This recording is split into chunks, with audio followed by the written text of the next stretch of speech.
I would like you all to look at me and think to yourselves, what's different? Well, you're right. Unlike anyone else in the room, I'm not wearing any shoes. One moment, please.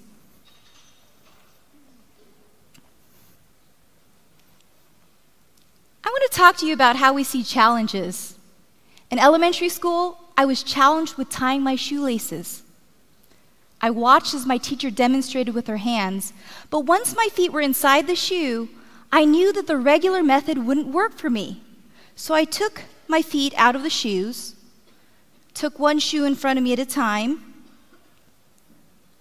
took the laces between my toes, over and through, and pull to tighten. One loop, over, through, and pull to tighten.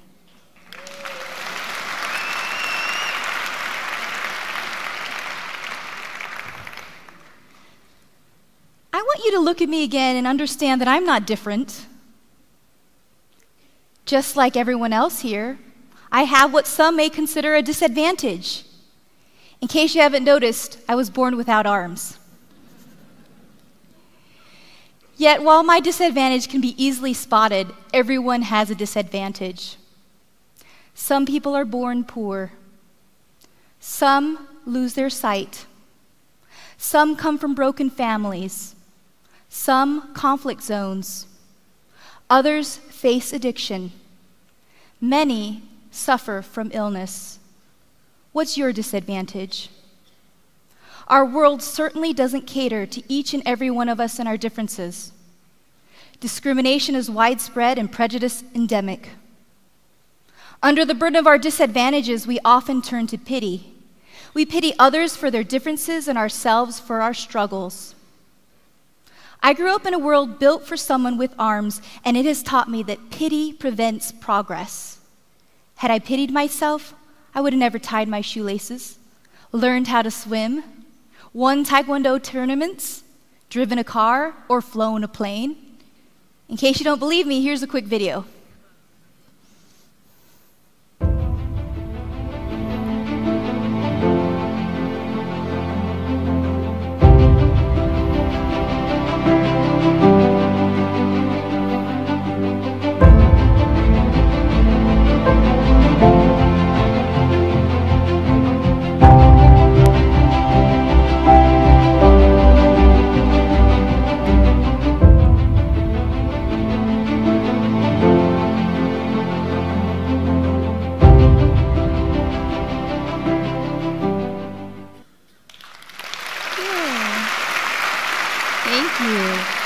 Thank you.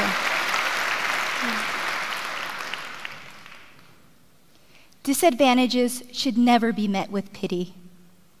A disadvantage is unquestionably a challenge, but within the challenge lies the opportunity for empowerment and growth. In my family, I was never told, "You can't." I was taught to see challenges as opportunities. It was ingrained in me by my parents. I was the daredevil of the family. Even when you told me not to do something, I did it anyway.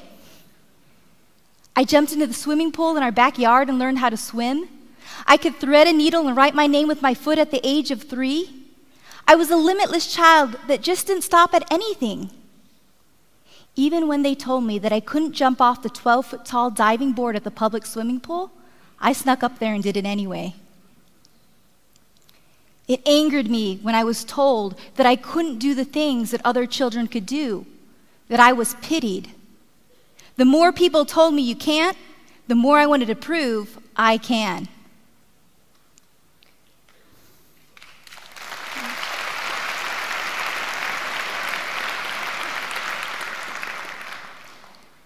When I was 3 years old, I was brought to a hospital and fitted with prosthetic arms. I already had my feet and can do everything in my own way. My brain was wired to my feet in the same way your brains are wired to your hands. But now I was being taught how to use prosthetic arms. I was learning how to write with them. I was learning how to eat with them. It took countless hours. I often wondered, Why do I have to learn how to use these if I'm already so capable with my feet? But it was expected of me by those who assumed they knew what was best for me. They believed in giving me the option of prosthetic arms. It would help me function better in the world, because for many, prosthetics are incredibly beneficial. So I wore the prosthetic arms to school every day, except for the days when there was a mechanical problem. On those few days, I felt like I'd been given a break. Secretly, I was celebrating as I enjoyed the freedom. The arms were hot, heavy, and they didn't even match my skin tone.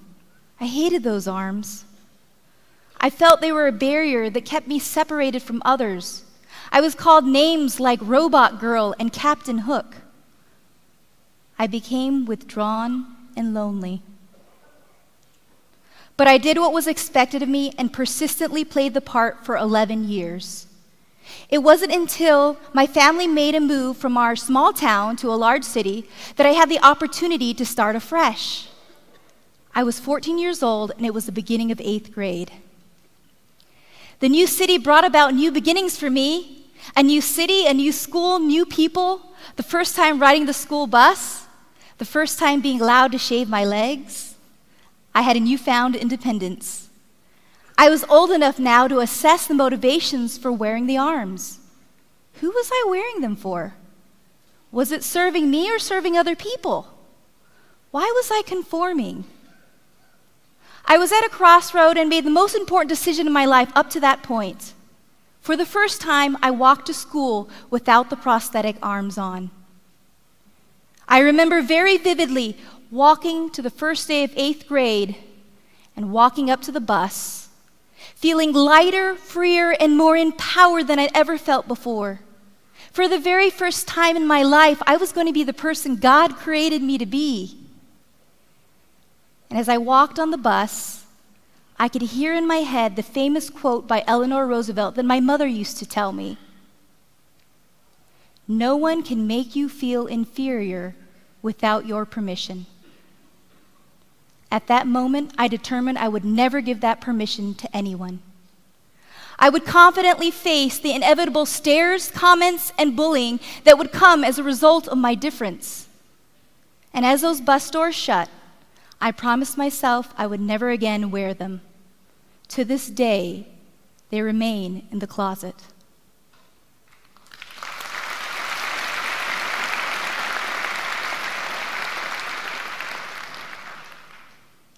On that bus, I was undoubtedly not the only teenager standing at a crossroad. Most teenagers and people ask themselves whether their behavior is in their best interest, whether by not conforming they are harming themselves, whether they should try to be themselves or fit in. I realized that I didn't have to be someone for other people anymore, that I didn't have to wear the prosthetic arms. I was in charge of my own life. I embraced my difference and discarded the notion that as my authentic self, I am not whole. Societal conventions cause many to lose their sense of self in the pursuit of fitting in. However, it is only when we are true to ourselves that we are able to overcome our challenges and experience the growth that comes with it.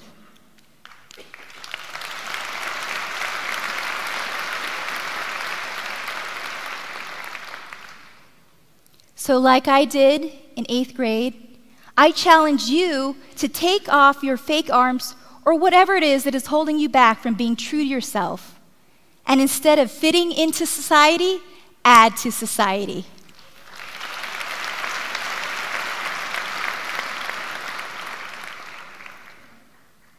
Shortly after graduating college, a fighter pilot came up to me and asked if I wanted to go flying. The thought really scared me. All I knew about airplanes is how unsettled I felt the moment I took off on a commercial flight. For as far back as I can remember, I would fervently say a prayer the moment I'd step off the jetway and onto the airplane. I would immediately tense up. It was so bad at times that I'd have to take a pain reliever for the tension headache I would develop during the flight. So why would I want to do something that made me so uncomfortable, that evoked so much fear? Thankfully, my dad a staunch supporter of the I can attitude, answered for me, "She would love to." Surprisingly, that first flight was so invigorating, being at the controls of the airplane instead of riding at the back, that I made the decision I was willing to overcome my greatest fear in order to pursue the goal of becoming a pilot. There were many challenges along the way, as you can imagine. The first of which I encountered the moment I climbed into the cockpit, even before my instructor could turn on the engine. I had to figure out how to buckle myself into the 4-point safety harness. You see, sitting there, I knew that my legs could not reach the buckle. So I had to change my perspective and reach. I stood up in the seat, took the lap belt and weaved it through the shoulder straps and buckled it in place. Then I went over and loosened up the straps as loose as I possibly could, slid my body in the harness, pulled the straps over the left shoulder, the right shoulder, and that lap belt, and I was securely in the harness.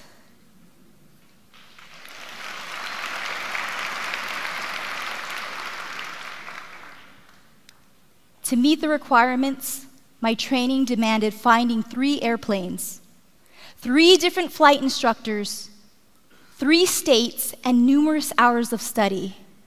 This training that would normally take someone 6 months turned into 3 years. Yet there was a point in my training when I felt everyone had given up on me, including my instructor, and I questioned whether I'd be able to achieve my pilot certificate. Then I was asked to speak to a 4-year-old girl without arms. She'd become so afraid of the water, she didn't want to put her foot in the swimming pool. I met with her and shared stories about my life. As I talked to her, I could see her eyes light up with a spark of excitement, and I knew that I would find a way, because in my pursuit of flight, I was helping pave the way for others facing challenges. Then finally, my instructor turned to me and said, "Now you can fly the airplane on your own." It was the moment I was waiting for.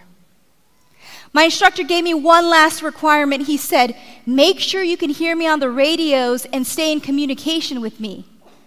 I tested out the radios and responded, "Loud and clear." I then taxied to the end of the runway, alone in the airplane. Now was the moment. I was ready to take off. The toes of my right foot were wrapped around the yoke. My left foot held onto that throttle, and I powered up the engine, raced down the runway, and I lifted off. I was so focused that it didn't even occur to me that I was flying the airplane alone. Then at 4,000 feet high, it hit me. I did it! I'm flying!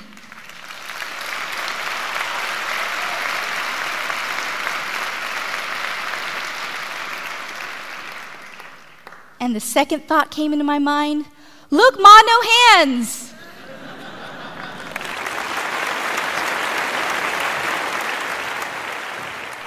My first solo flight was a success. I could hear the chirp of the tires as they touched the solid ground. I climbed out of that cockpit not only as pilot in command of an air-coupe airplane, but as pilot in command of my life. Tough things happen to all of us in life. It is inevitable. If we allow them, they will divert us off course.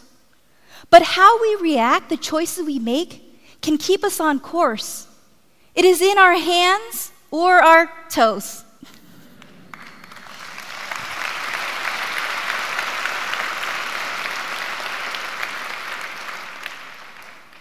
I have accomplished my dream of becoming a pilot, and yet I have more dreams so many of us share. I'm married to a wonderful husband.